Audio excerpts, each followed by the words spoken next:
Hello, freak bitches. You know, one of the things we were talking about that I think is kind of important, like when you're talking about immigration and like bad apples and stuff like that, I look at immigration the same way I look at gun control. Like most people that have guns are law-abiding citizens, and it's not going to be a problem. The vast, vast majority. And I think that's the same case with immigration and the same case with people coming to America, even illegally.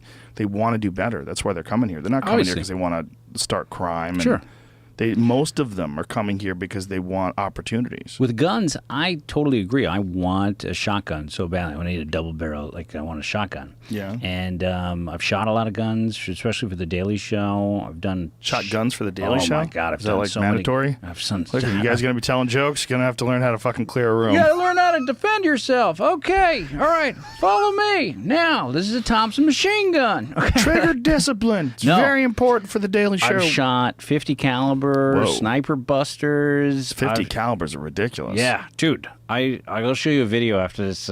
Actually, maybe this hasn't really even aired because it was part of a pilot that I did. I did a pilot for Comedy Central when I left the Daily Show. It was an anti-travel show called This Place Sucks.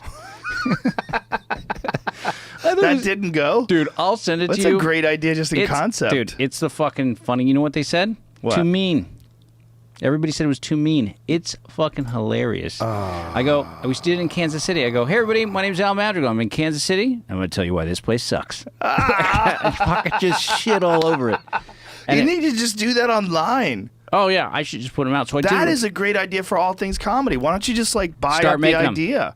I totally should. Do you own the idea? It's my idea. Yeah. Oh, my God. That's a great idea. So that idea, like as soon as you set it up, bing. Yeah. You know, someone says an idea and a light bulb goes off. Like, easy that's show. a real idea. And I do it in San Francisco. When I do it, San Francisco's fucking filthy. It is one of the dirtiest cities I've ever been to in my entire life. And also, it's like filled with rich douchebags now because of the internet boom and all this tech boom. And it's poor people are getting moved out. There's so much stuff to make fun of.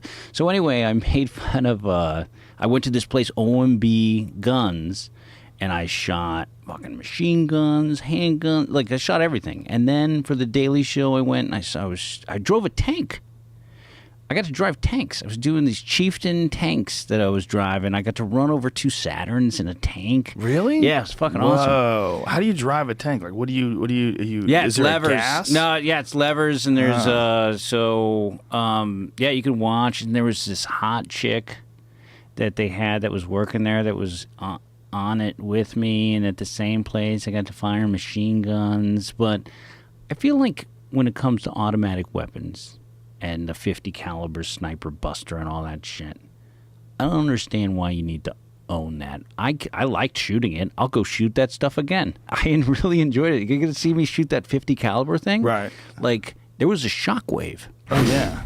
Like your head flies back. You can watch my arms and the skin on my arms ripple after I fucking shoot it. Because I wore a sleeveless shirt to shoot it, like Staccato, and I fucking boom. Wow. And I enjoyed it. I like shooting that shit. Now, I want the shotgun to defend my house when everything goes to hell. Zombie apocalypse. Yeah, zombie apocalypse. I need a shotgun. I want just somebody to hear, like that, get the fuck away from the door. You know what I have by my bed right now? Hammers. A hammer? I have a hammer. Like, Bill makes fun of me. Like, he thinks it's the craziest thing. Like, you keep it by your bed? I keep a hammer under my bed. Like, I'm going to fucking get up and, like, close contact, like, hammer somebody to death. Yeah. And so... that seems like you thought it through, like, really, like, on a surface level. I have a Magnum flashlight, and I got... A Magnum flashlight? Yeah. That always kills me, that people think they're going to club somebody with a flashlight. No, I'm a flashlight in one hand, and blind them, and then fucking run in and hammer. Why not a real weapon? I want a real weapon. I got knives. I have all close contact. How come you never got a gun? Oh, my wife fucking... Oh, one of them. Yep. I'll get one. I'm working on her. She gets it. Yeah, she knows. What you got to do is a false flag in the house.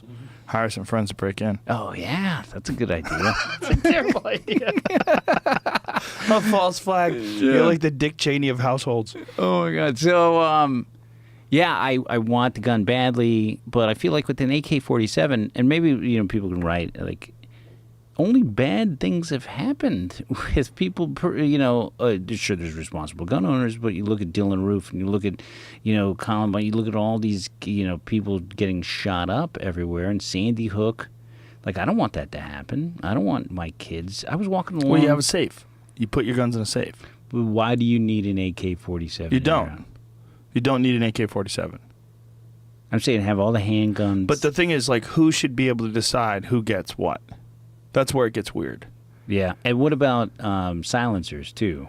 Well, here's the thing. In Europe, silencers are thought of as a polite thing because we're over in America worried about shooting people. They're worrying about noise. So, like, if you have what they call a suppressor, Yeah. Like, if you're hunting, you would hunt with a suppressor on because you don't want to blow your fucking ears out, man. I'll put the links out to these 2 pieces that I did, Daily Show spots. I'll do the one, if you go to my thing, the Twitter, I'll put it out and I'll send them to you. That when I drove the tank and fired all those guns, and then I did a silencer piece as well. And the guy was saying he wanted to protect kids' ears with the silencers. And that's what Donald Trump Jr. is saying, kids. And I'm worried. The reality is, though, and this is true, I know a lot of friends that are hunters that shot guns as kids, and they're fucked up now. Their ears are a mess. Shouldn't they wear the... Yeah, they should. But they didn't when they were younger because they didn't know any better. Mm-hmm. See, 20 years ago, people didn't know that you were going to do permanent damage to your ear. You never heard about it. Like, these people just shot guns. But I think also the unfortunate reality now is that you could have somebody walking around undetected, shooting people in a college, community college. Yeah. I was on KCRW and walking around the Santa Monica campus, and I really did think, I'm like, okay, who's the shooter? Right. And that shouldn't be a thought. That no, it shouldn't. Yeah, I mean, it's a mental health issue. Because, like, the only person that's capable of doing that is a person who's sick. Yeah. And that's the other thing that doesn't come up when you're talking about mass shootings is whenever you hear about it in the news, nobody makes the correlation, the inescapable correlation between psychoactive drugs and mass shootings. Because there's a lot of fucking mass shooters, like almost all of them, that are either on pharmaceutical drugs like SSRIs, dissociative drugs, or they're getting off of them, antipsychotic drugs. So what can be done? Is there there is no common ground? You start having people we live in this country where you should be able to do whatever you want and have whatever you want, but then who gets to decide who gets good question. What guns? Well, Texas is sort of taking the idea that just everybody has a gun.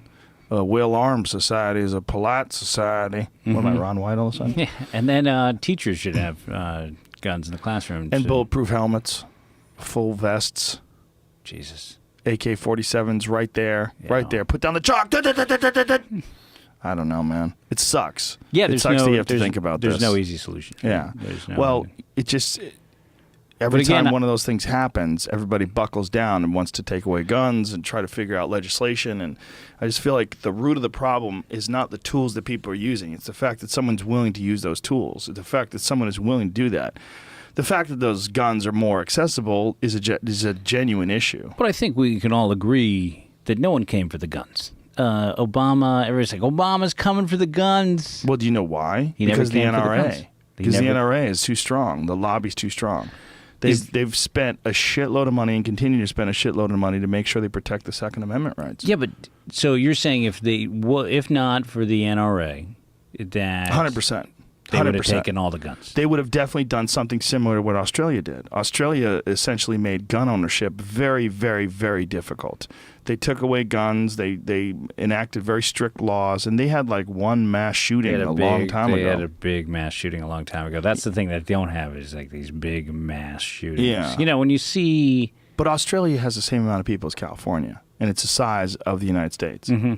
Yeah, I just saw a thing. It was a map comparisons that blow your mind. It's like it's the exact same size. Yeah, it's crazy. And people are spread, way spread out. And it's the same amount of people as Los Angeles. And it's in this giant-ass fucking country.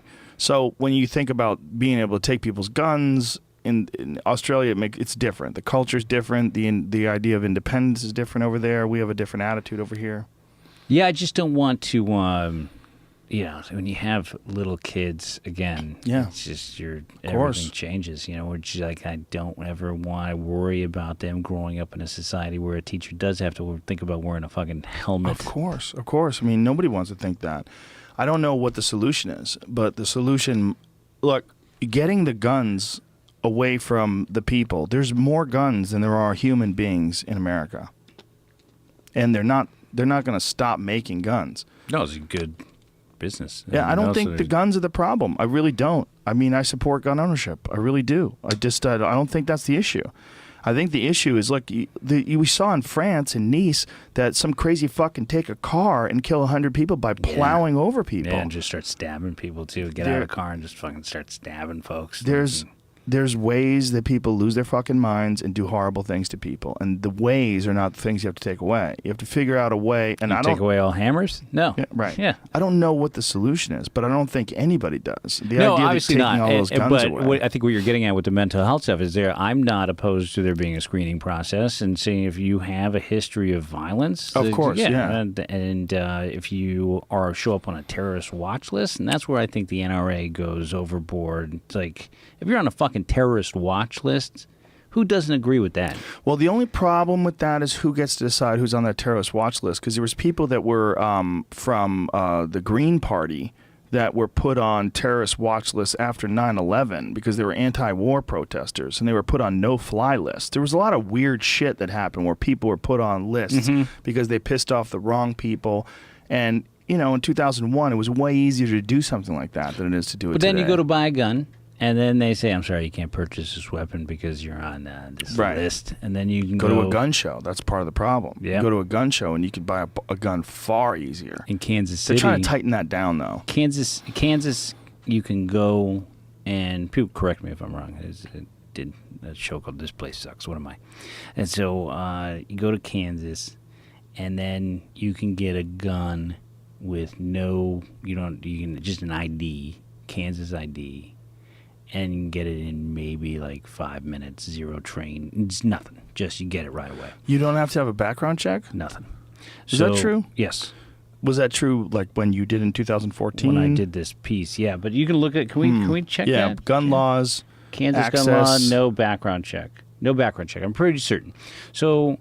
What? Wouldn't people... You have to live in Kansas City? Listen to what this guy does with his grandma. He walks into this place, and he goes... the guy says, I can't buy the gun, but she can.